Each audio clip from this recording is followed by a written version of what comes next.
Hi, everybody. Hello. Dean Matthew back from sabbatical and catching up with Gospel Preview. I think I may have done one already, but I don't remember because it's been moving fast recently. But it's so nice to see you all. Can I just check in with people? Susan, how are you? I'm okay. And some of you know I had an accident, but maybe not all of you know I had to give up my car. It was so damaged. So I just donated it. So I'm not getting used to not having a car, but I think I need to. So anyway, that's Sorry, Susan, that happened. yeah, But, yeah. but Yeah. good to see you. I'm glad you're Good here. to see you too. I'm glad I'm here. How Eileen, far are you from Trinity? Very wonderful friends taking me back and forth. that's good. Yeah. Eileen Harvey-Qualset, how are you? I am getting over or healing from this broken foot. Today is not a patient kind day. Today is a I want it my way and I want it now. Uh, Uh-oh. so as my son says, it's time to woosah, which is I guess something that what's her name? Oprah used to say. So here I am with all you lovely people. It's lovely to see you, Eileen. Thank you.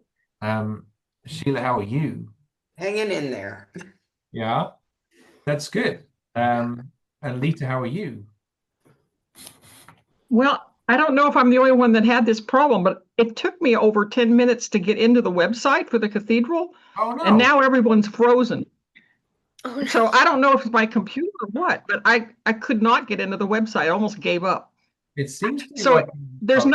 no, is there anything going on with the website or is it just my computer? Not as far as I know. Weird. Is everybody else going okay? Yep. Where are you at the moment, Leta? I'm here. I'm home in Oh, Sacramento. okay, okay. Um, I couldn't, but also everybody's frozen. I can hear your voices, but everybody's frozen. So I think there might be something going on with the internet on your end, but I can't say that for sure because I'm not an electronic engineer. So I don't know. So, but I'm glad you can hear us. Uh, yes, I can hear you. and join in. Okay, I'm fine. I'm just juggling many things because, it's a busy cathedral. But also I wanted to stop and look at the text with you because I'm preaching on Sunday. So that's exciting. So I'm going to share my screen with the gospel reading. I'm going to ask us to read it through once. We might take about 1/5 of the text. I don't know what that looks like, but like a little bit of it each, maybe a solid sentence, and see how we do. And then when I stop reading, somebody else pick up and read a bit more. So Luke 12:32 to 40, this Sunday's gospel reading. Jesus said to his disciples, "Do not be afraid, little flock, for it is your Father's good pleasure to give you the kingdom. Sell your possessions and give alms. Make purses for yourselves that do not wear out, an unfailing treasure in heaven, where no thief comes near and no moth destroys." Somebody else. For where your treasure is, there your heart will be also. Be dressed for action and have your lamps lit. Be like those who are waiting for their master to return from the wedding banquet so that they may open the door for him as soon as he comes and knocks. Somebody else. Blessed are those slaves whom the master finds alert when he comes. Truly, I tell you, he will fasten his belt and have them sit down to eat, and he will come and serve them. Somebody else. If he comes If during he comes during the middle of the night or near dawn and finds them so, blessed are those slaves. But know this, if the owner of the house had known at what hour the thief was coming, he would not have let his house be broken into. Okay, Sheila, bring us home. you also must be ready, for the Son of Man is coming at an unexpected hour. Let's just be pause. Let's just pause for a moment and think about that text and find a word or a phrase that jumps out and speaks to you. And let us share it now without, for the moment, going into why. So, Leta, do you want to go first?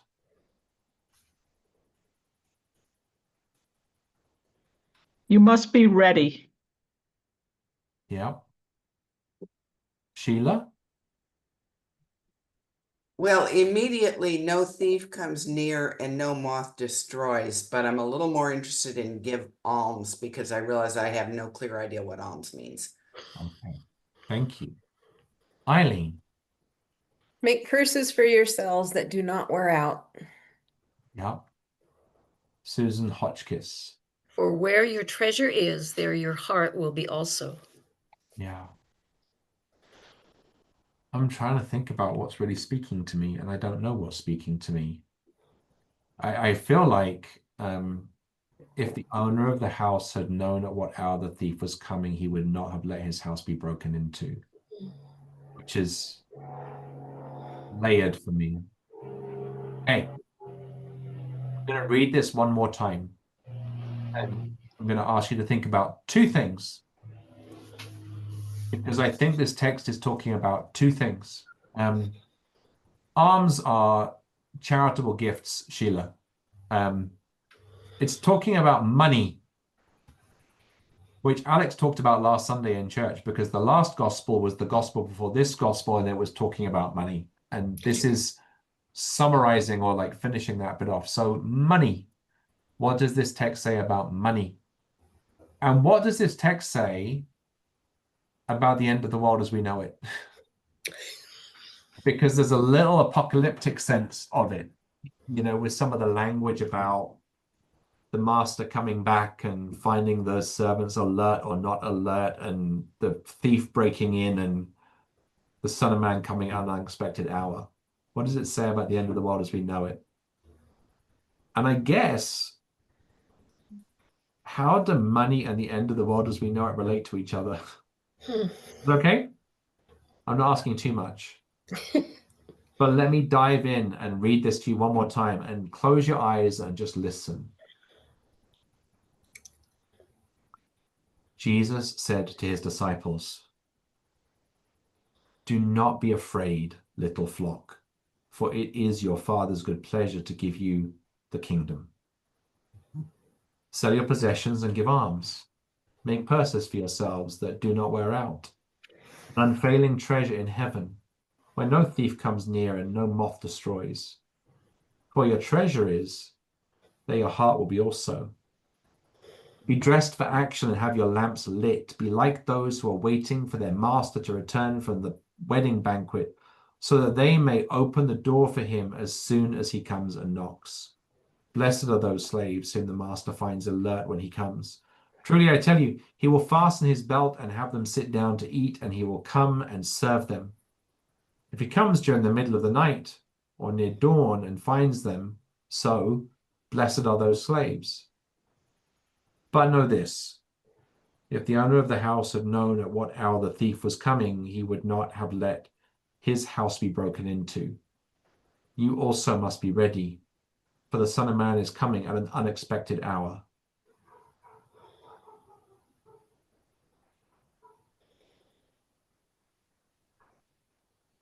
Have you ever seen that t-shirt that says, "Jesus is coming, look busy"?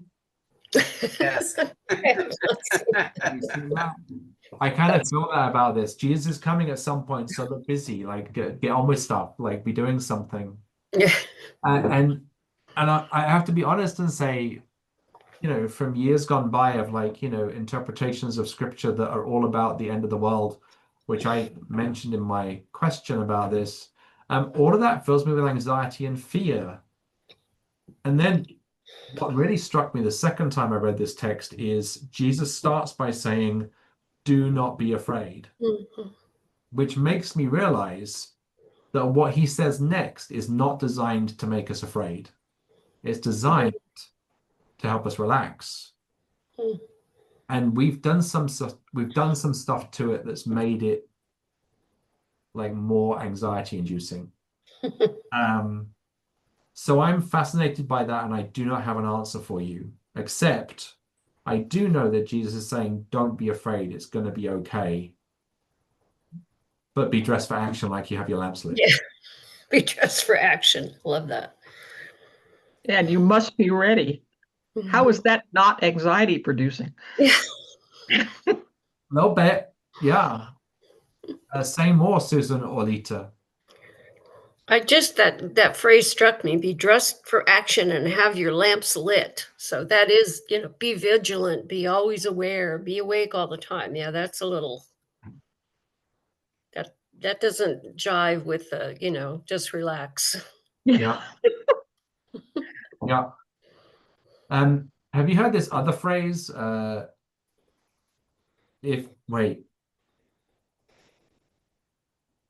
If you're ready, you don't have to get ready.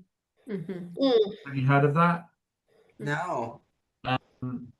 It's an interesting phrase. If you're ready, you don't have to get ready means if you're ready for the thing that's going to happen, you don't have to get ready for it when it happens. Yeah.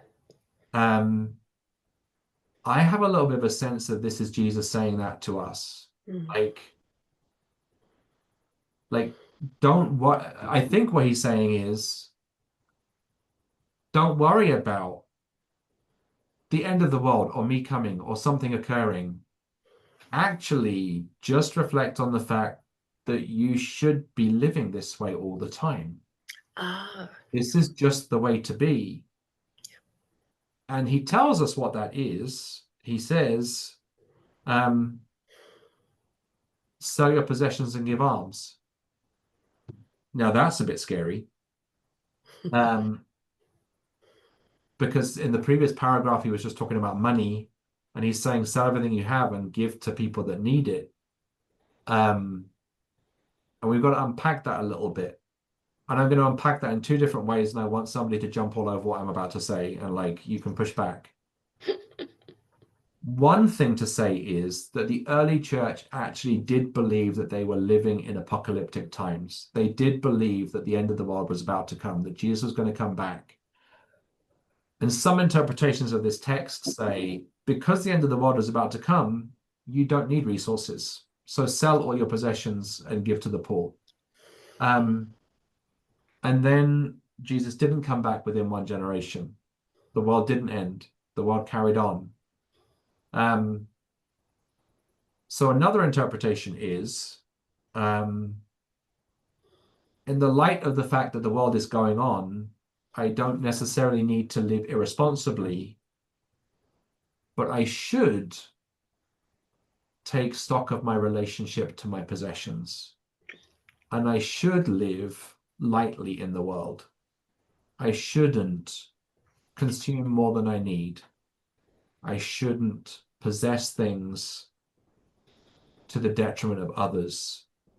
I should live with what I think he's saying in a minute. Prepare purses for yourselves that don't wear out, as in locate all of your values in these eternal ideas of loving one another, caring for the poor, helping people. Don't locate your values in your house, your clothes. Nowadays, I'd say your car. And I say that hand on heart, knowing that I worry about my house, my clothes, my car, and what I need with them. But Jesus is asking me to negotiate or renegotiate my relationship with those things. Okay, those are the two things I was going to say. And we lost Leta in the middle of it, and she came back again. So it's nice to see you again, Leta. Yeah, there's something going on with my computer. It's going off and on. But I do have a reaction or response, if that's okay, to what you're saying or asking. Have a reaction. Go ahead. Well, two things. One is it feels really apocalyptic now, our time. There's a lot of existential threats going on. Yeah. So it's like, but then I think, I bet every generation has that feeling.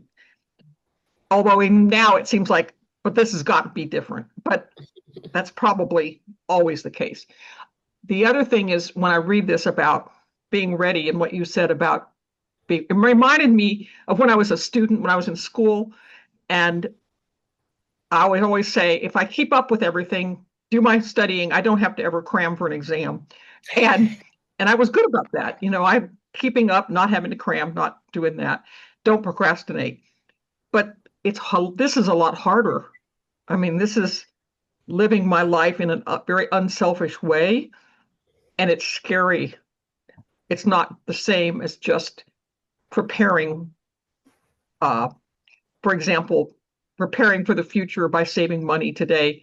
This is more like trust God and give up all these things. That's a lot harder. Thank you, Leta. Let me hold on to the two things you just said, I think, and reflect it back and see if I got it right. The world feels like it might be ending around our ears right now.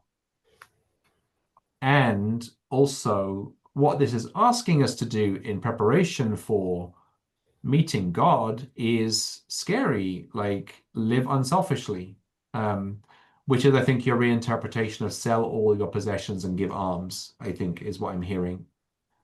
And I want to comment on both of those things because I like them. You know, one of the things that I believe about the apocalyptic texts in the Bible is that the world is always ending for someone. And also we go through cycles in which politics seems to get better and then seems to get worse. You could track that against your preferred politician in power, but I don't think you should. Cycles happen in culture where things seem to get to crisis points, and then when the crisis happens, the world gets shuffled and starts again. So I do think the world is always ending and the world is always starting again. And here's the key thing for me. When the world around you is ending, it asks you to really think about what your values are. Yep. What's the most important thing to me? Which takes you to the second thing, which is, yes, Leta, it sounds like it's hard. Like it's really hard, like live unselfishly, but oh my goodness, do I want to say they're a part of my that's a part of my values?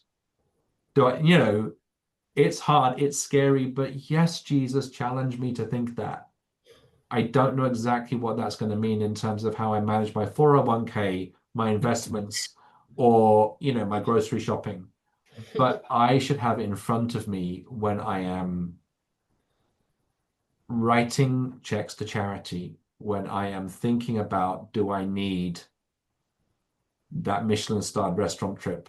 I'm exaggerating. Or do I, you know, could I have a sandwich tonight and like support something that I really value? Jesus is asking us where our heart is. He's saying, you know, where your treasure is, there your heart will be also. I want my treasure to be valuing the image of God in my fellow human being. I want my heart to be in caring for the homeless, caring for the hungry, caring for the migrant, caring for a person who's marginalized.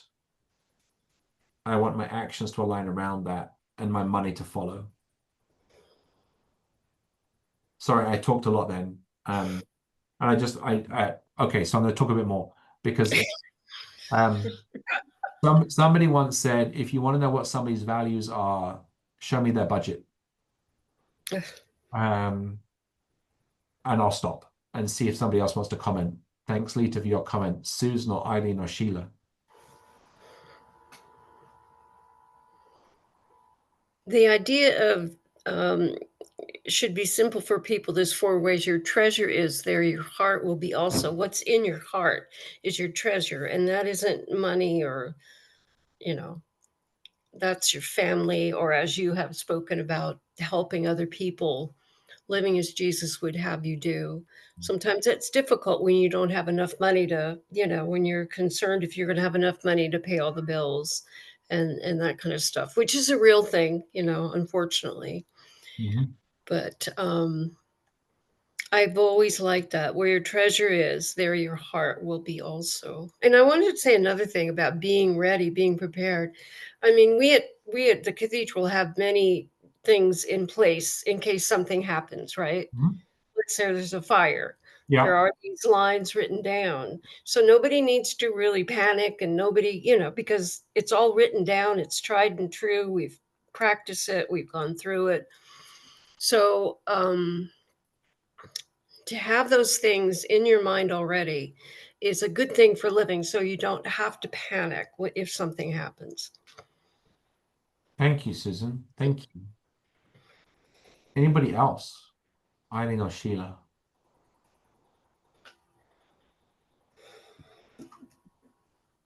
I have a completely different angle on this in a way. Um, I'm the whole issue of possessions. I'm a recovering hoarder, Ah, and recovering compulsive shopper. Although I've pretty much recovered from that. I'd rather just stay home than go shopping. But as I've observed what I've seen happening in my life over the last 3 decades or so, I'm 74, and observed what I see and happening to all of my contemporaries. One of the nice things about being a baby boomer is you don't have to look far to find somebody that's, going Nope. through the same stuff you're going through at the same time. Mhm. In a way, I kind of think it's part of naturally maturing. I really identify with no thief comes in and no moth destroys, because in my 40s, I really did a lot of compulsive shopping to build a nice wardrobe. I had just the most wonderful jewelry collection, and then I was robbed twice in the space of 1 month. And I got closed months. And so I feel like I've lived that in a way. And I think just as we get nearer to the end, at least if we paid attention to our 401k and that kind of thing, we reach a point where that really isn't as important. And I think it's part of the natural human life cycle, Mhm. because I see it happening so much around me. A little bit of what I hear you saying, Sheila, is, and I have a caveat to this, but what I want to agree with you on is when we're getting towards the end of our lives, perhaps our values become clearer Yes, if we can be definitely. honest with ourselves. Yes, definitely. Now, two caveats actually. One is not everybody's able to be honest with themselves, and some people are locked in their compulsive behaviors longer than you have been. And I think some of the spiritual processes of recovery in some instances, or of grace in the Christian sense, are really important for people to be able to like let go of compulsivity that is really damaging. That's one caveat.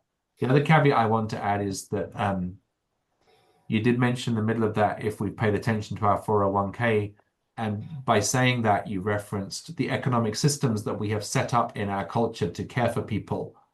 And I do want to just remind us that sometimes those systems are inequitable and not super fair. And some people sort of say, well, I managed to get myself a pension and be okay. Why can't everybody be in the same? Yes, Not everybody is, and it is not that person's fault. yes, amen. There are economic systems that are against us.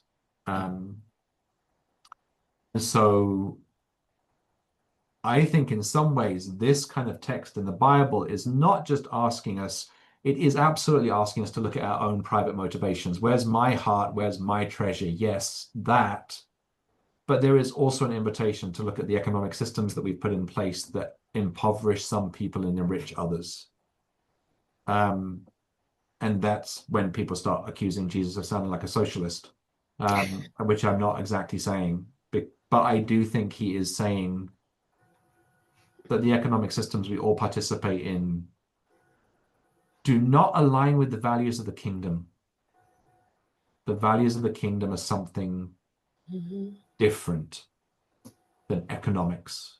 Okay, I'm going to pause and say, Eileen, fix all that for us. Yay!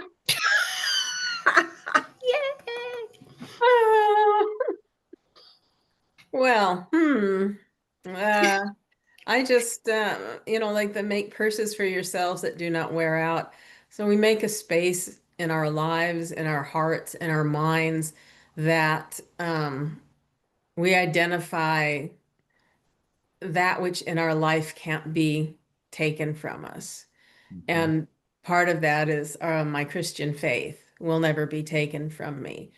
And so as frightening as our political situation is right now, I can identify where I'm going to live in terms of continuing to support the organizations that I am, continuing to give to my church, continuing to be kind, continuing to look for joy, continuing to love my family.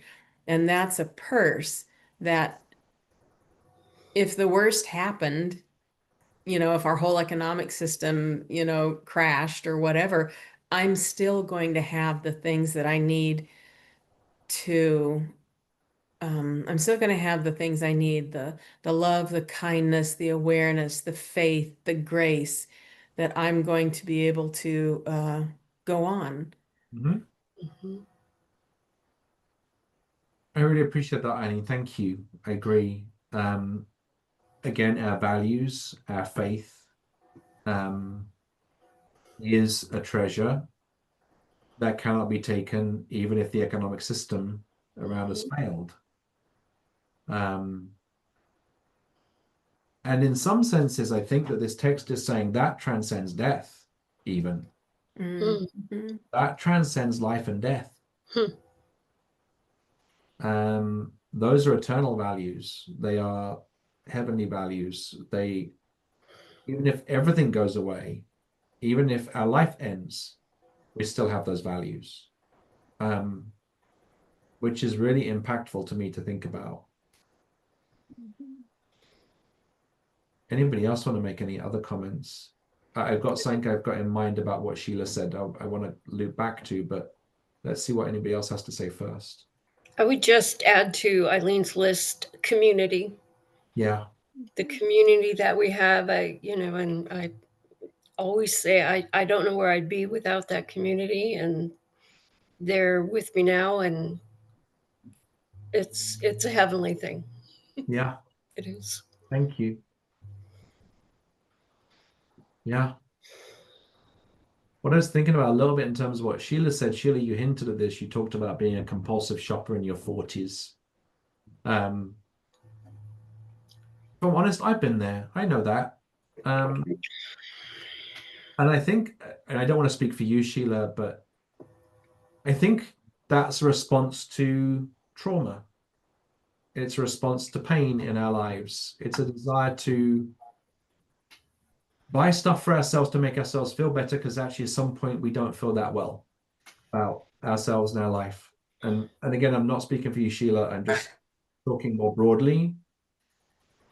And I love the fact that actually one of the treasures we can value in amongst all the lists that Eileen and Susan just shared is recovery and healing. Noticing where we have felt like we're not enough, so we've had to buy stuff to make us feel like we're enough, and then saying, no, I am enough. Noticing where we felt pain and loss or abandonment or neglect or whatever in the past.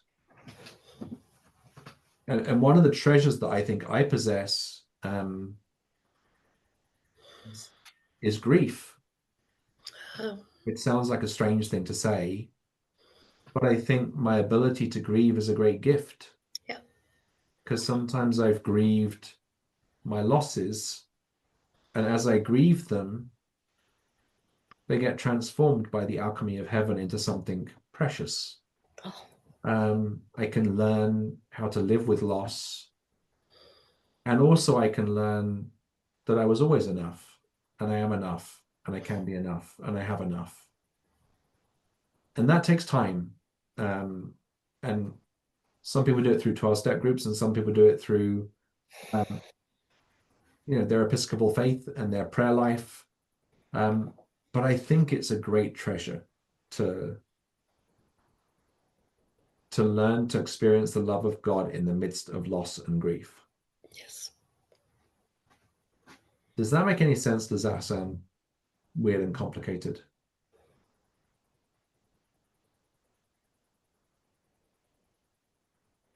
Everyone's being very thoughtful.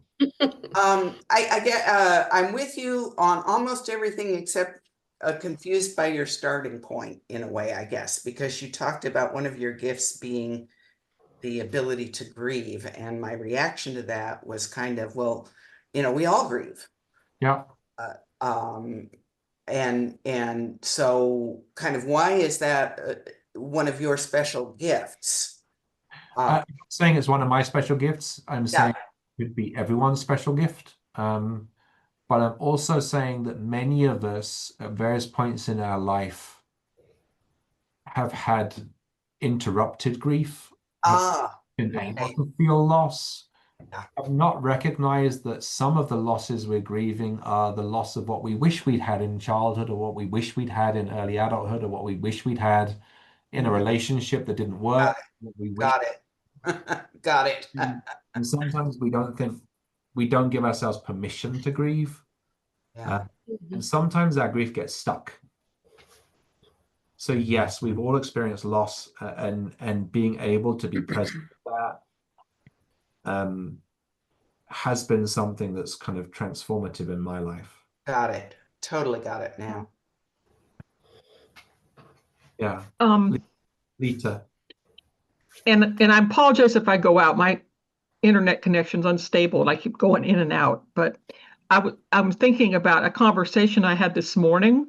I walk, a neighbor of mine is a friend, and I walk her dog for her because she's disabled.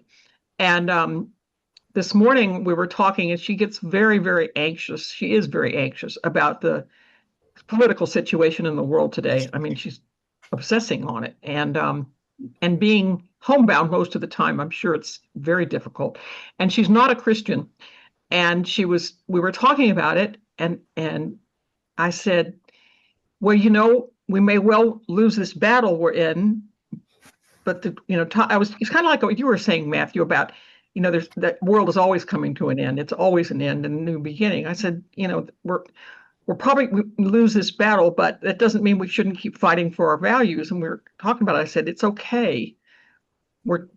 And as you were talking, Matthew, and also Eileen, when you were talking about holding on to our values, I realized, we focus on our Christian faith, which is our foundation, and we're really blessed, I think, to have that. But I think we can share it with our friends who may not be Christians, a very similar message. As long as we hold on to our values, because I was telling you, and fight for them, it's okay if we don't get the immediate reward, if we don't win in this world. Does that make sense? It does make sense. It says to me that external circumstances aren't going to be the arbiter of how I'm feeling about myself. Mm-hmm. That my inner values, my spiritual journey, and also the places where I agree with somebody else in my life, even if I don't agree on everything, the places where I agree with them are a place where we have built value. And I think that's really important. I think it's great for us to build partnership with Roman Catholics, Lutherans, Methodists, Baptists, wherever we have shared values. I think it's great to build partnerships with Muslims, Jewish members of the community, with Buddhists, with atheists, with agnostics, and fight for the things that we share in, even if we don't agree on a whole bunch of other things. I heard that a little bit in what you were saying, but also what you were saying is, even if the world around us isn't going our way, if I know who I am, then I have not lost myself. Yes, and we fight for our values. And I think it's really important now because Christians have gotten a bad name, in society. And so if we can talk to our non-Christian friends about values and not about church, it really foster a meaningful and helpful dialogue and friendship. Yeah. Thank you, Leta. So, you may know, I'm sorry, I've got many things happening as the cathedral is really busy this August, and I'm going to have to draw our meeting to a close a little early, which I sometimes do. Sorry about that. So I can get to my next thing. But I wonder if before we do that, I might read the text to you one more time and ask one more question. So Sure. my final question is, what is God asking you to do now in the light of this reading? Jesus said to his disciples, "Do not be afraid, little flock, for it is your Father's good pleasure to give you the kingdom. Sell your possessions and give alms. Make purses for yourselves that do not wear out, an unfailing treasure in heaven, where no thief comes near and no moth destroys. For where your treasure is, there your heart will be also.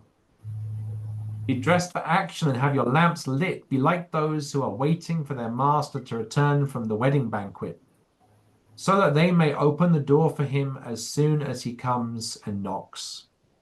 Blessed are those slaves whom the master finds alert when he comes. Truly, I tell you, he will fasten his belt and have them sit down to eat, and he will come and serve them. If he comes during the middle of the night or near dawn and finds them so, blessed are those slaves. But know this, if the owner of the house had known at what hour the thief was coming, he would not have let his house be broken into. You also must be ready, for the Son of Man is coming at an unexpected hour." What is God asking you to do in the light of this reading now, Susan? Okay. My grandson lives with me. He just turned 30 on Monday. He inherited his mother's bipolar illness. He takes medication and he does really good on that. And he is almost off probation. And I've been helping with that. And I feel that that's where I am right now. And I feel good about that. Sometimes I start to feel a little selfish about it. Sometimes I say, why do I need to do this? But this is what God has shown me that I need to do. So I will continue that. Thank you, Susan. Thank you. Eileen, how about you? I used to take stock of my actions and my thoughts and check in and see how they're aligning with the purse of treasures that I have to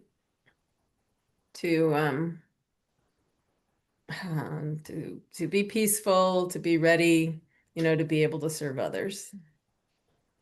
Thank you, Eileen. Sheila? Don't know. That's okay. You can sit with the not knowing and with the question. Okay? Yep. Leta. Hold on to my values and share them with other people, even though we may not be walking the same path. Yeah. Okay, thank you. I'm going to say some patterns I established in my sabbatical were really important to me, and the pressures of the busyness of cathedral life could make me want to let go of some of them. And I really have to remind myself not to, because there where some of my treasures lie, in meditation, self-care, in creativity. So really identify where the treasure is and then let my heart be there. And also service at the cathedral is one of the places where my heart is and where my treasure is. But sometimes we can get mistaken by the busyness of everything, and not to forget that. Okay, shall we pray? God be with you. Also with you. Loving God, we are grateful for the hearts you have given us. Sometimes it feels like the world is beating them up, that they're bruised and a little tender. We pray that you would help us to tend to them and give them attention, to gently care for our hearts, and to recognize what they're calling us to in terms of service other people. Help us also to recognize that our hearts can alert us when we need to receive your tender loving care. And help us to open ourselves to it. We ask this for the sake of your Son, our Savior, Jesus Christ, who lives and reigns with you in the unity of the Holy Spirit, one God, and forever. Amen. Amen. Amen. Thank you all so much for your participation in Gospel Preview, and I'll see you on Sunday, and I'll try and figure out what to say in my sermon. Thank you, God bless Matthew. all. Bye. Thank Bye. you. Take care. Bye. Bye-bye. Bye.